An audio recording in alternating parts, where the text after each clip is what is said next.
حاتم طائی کے دور میں عرب کا ایک بادشاہ جس کا نام نوفل تھا، اس کو حاتم کے ساتھ اس کی نیک نامی اور شہرت کی وجہ سے دشمنی ہو گئی۔ اس نے بڑا فوج کا لشکر جمع کر کے لڑائی کی خاطر چڑھائی کر دی۔ حاتم تو خدا ترس اور نیک شخص تھا، یہ سمجھا اگر میں جنگ کی تیاری کروں تو خدا کے بندے مارے جائیں گے اور بڑی خون ریزی ہوگی اور اس کا عذاب میرے نام لکھا جائے گا۔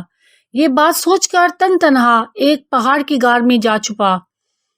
جب حاتم کے غائب ہونے کی خبر نوفل کو ہوئی تو اس نے حاتم کے مال و دولت گھر بار پر قبضہ کر لیا اور منادی کرا دی کہ جو کوئی حاتم کو ڈھونڈ کر پکڑ کر لائے گا اسے 500 اشرفیاں سرکار سے انعام میں ملیں گی۔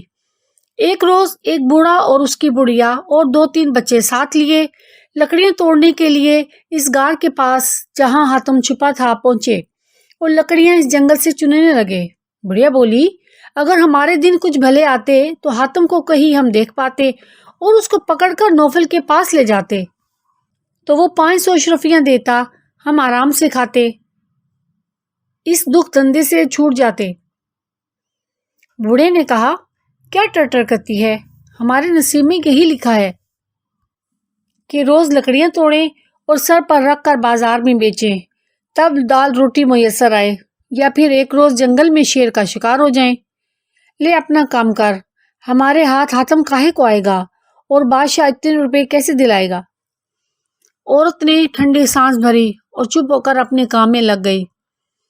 دونوں کی باتیں حاتم نے سنی تو دل بھر آیا اور سوچا کہ اپنے آپ کو چھپانا اور بچانا مردانگی نہیں، اگر آدمی میں رحم نہیں تو وہ انسان نہیں۔ غرض حاتم باہر نکل آیا اور اس بوڑھے سے کہا، اے عزیز، حاتم میں ہی ہوں، مجھے نوفل کے پاس لے چلو۔ بوڑھے شخص نے کہا، لیکن کیا جانے وہ تجھ سے کیا سلوک کرے، اگر مار ڈالے تو میں کیا کروں گا؟ یہ مجھ سے ہرگز نہ ہو سکے گا کہ تجھ جیسے نیک انسان کو اپنی طمع کی خاطر دشمن کے حوالے کروں۔ وہ مال کتنے دن کھاؤں گا، آخر مر جاؤں گا، تب خدا کو کیا جواب دوں گا؟ حاتم نے بہت منت کی کہ مجھے لے چل، میں اپنی خوشی سے کہتا ہوں، لیکن وہ بوڑھا کسی طرح راضی نہ ہوا۔ آخر حاتم نے کہا، اگر تم مجھے یوں نہیں لے جاتا تو میں خود بادشاہ کے پاس جا کر کہتا ہوں کہ اس بوڑھے نے مجھے جنگل میں ایک پہاڑ کی غار میں چھپا رکھا تھا۔ وہ بوڑھا ہنسا اور بولا، بھلائی کے بدلے برائی ملے تو یا نصیب۔ اس سوال جواب میں دوسرے آدمی بھی آن پہنچے۔ انہوں نے معلوم کیا کہ حاتم یہی ہے تو انہوں نے حاتم کو پکڑ لیا اور اس کو لے کر چلے گئے۔ وہ بوڑھا بھی افسوس کرتا ہوا پیچھے پیچھے ہو لیا۔ جب نوفل کے روبرو لے گئے تو اس نے پوچھا کہ اس کو کون پکڑ کر لایا ہے؟ ایک بدذات سنگدل بولا، ایسا کام سوائے ہمارے کون کر سکتا ہے، یہ فتح ہمارے نام ہے۔ ایک اور شخص ڈینگ مارنے لگا، میں کئی دنوں سے دوڑ دھوپ کر کے جنگل سے پکڑ کر لایا ہوں۔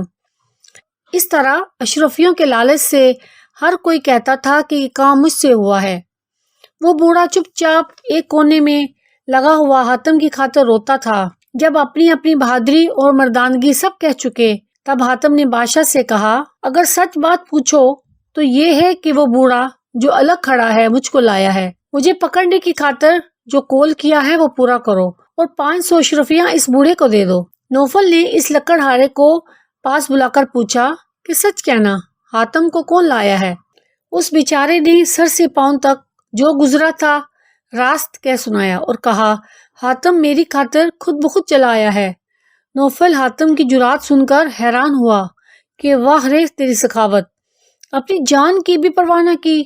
جتنے جھوٹے دعوے حاتم کو پکڑ کر لانے والے کرتے تھے ان سب کو 500 اشرفیوں کے بدلے 500 جوتیاں ان کے سر پر لگاؤ۔ انہیں ٹر جوتیاں پڑنے لگیں کہ ایک دم سے ان کے سر گنجے ہو گئے۔